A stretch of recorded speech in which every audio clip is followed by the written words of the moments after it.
최근 지방 의원들의 외유성 해외 연수가 큰 물의를 일으켰죠. 그런데 문제는 이뿐만이 아닙니다. 지위를 이용해서 이권을 챙기거나 각종 비리로 유죄 판결을 받는 경우도 잇따르고 있습니다.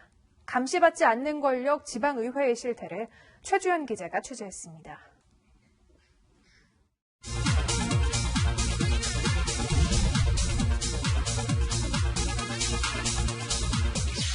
광명시청 인근 산비탈에 위치한 땅입니다.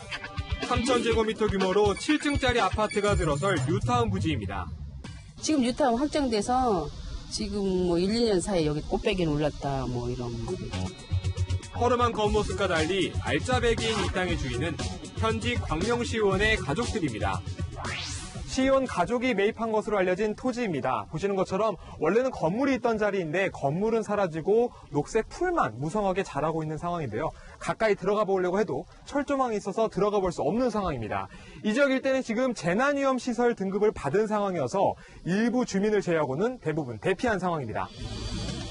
이 땅은 3년 전부터 경매에 나왔지만 무허가 주택 철거 비용과 주민 이주 문제 탓에 9차례나 유찰됐습니다.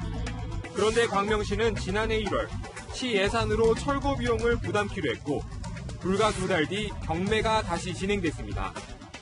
그리고 22억 3천만 원에 구입한 사람들은 광명시 현역 의원 A씨의 남편과 딸 그리고 친인척이었습니다.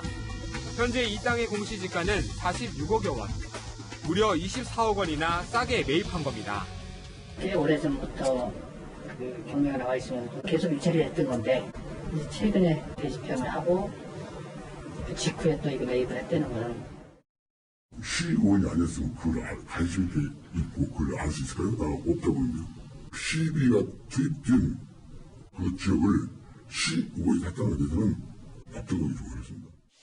시의원의 지위를 이용해서 땅에 대한 정보를 얻었다는 의혹이 제기됩니다. 연구보 자료 자체가 그런 정보들이 담겨 있으면 충분히 활용할 수 있죠. 정보 비대칭성이 크다는 얘기죠. 일반 시민들에 비해서. A 의원은 배우자와 함께 부동산 24건을 소유하고 있습니다. 광명시에 위치한 토지와 건물만 8곳입니다.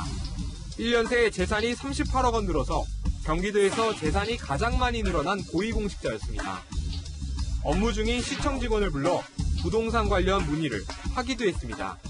소송이 제기되는 물건인데 자기가 소유하고 있는 토지에 대해서 자문을 구하러 온 거예요. 깨고 있더라고. 우리는 더 잘하더라고.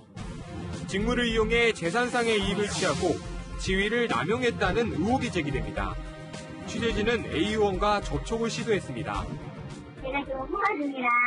저희가 공항에 그날은 가 있겠습니다, 일단. 예, 제가 전화 드리겠습니다. 입국 당일 공항을 찾아갔지만 지금은 공항에 오신 건 아니세요? 그걸 왜 또 내가 기자님한테까지 이야기를 해야 됩니까? 10분 되면 될까요, 의원님? 예, 그냥. 우여곡절 끝에 시의회에서 만났지만 황급히 자리를 피했습니다. 남편분이랑 따님이 거액 주시고 철산동 땅 샀던데 이 정보는 원래 알려주신 적 없으세요? 없으세요? 그럼 윤리적으로 뭔가 잘못됐다고 생각하시지 않으세요? 시의원으로서? 대구시의회도 땅 문제 때문에 시끄럽습니다. 자기 땅에 도로를 내달라는 청탁을 공무원에게 한 의원이 최근 유죄를 선고받았습니다. 비 의원 등 또 다른 의원 2명은 시립묘지에 불법묘를 조성하도록 공무원에게 압력을 가한 혐의로 재판을 받고 있습니다. 비 의원은 전화 한 통 했을 뿐이라고 주장하지만 저는 별 문제가 없다고 생각해요. 전화 한 통화 연결했나 그거밖에 없어요. 공무원에겐 큰 압박입니다. 공직사회에 굉장히 압박 수단은 맞잖아요. 그게 만약 그냥 어떤 부탁이라 할지라도 듣는 입장에서는 그게 부담으로 작용. 전라북도 의회는 올해 들어 검찰의 압수수색을 4번이나 받았습니다. 일부 도의원들이 예산을 특정 업체에 몰아주고 뒷돈을 받다 적발된 것. 전라북도만의 문제가 아니거든요. 이게 아마 전국적으로 똑같은 구조적인 그런 문제들입니다.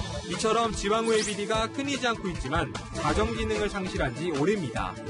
같은 지역에서 오래전부터 알고 지내던 동료 의원을 징계하기가 어렵기 때문입니다. 제 식구를 감싼다. 우리의 지금 현실 아니냐 이거죠. 외국 사례인 경우에도 외부의 전문 인사를 통해서 독립적으로 평가하고 통제를 하고 있다라고 합니다. 전문가들은 법조계와 학계, 시민단체가 참여하는 독립적인 감시기구를 만들고 비리가 확인되면 곧바로 수사 의뢰를 해야 한다고 지적합니다. 채널A 뉴스 최주현입니다.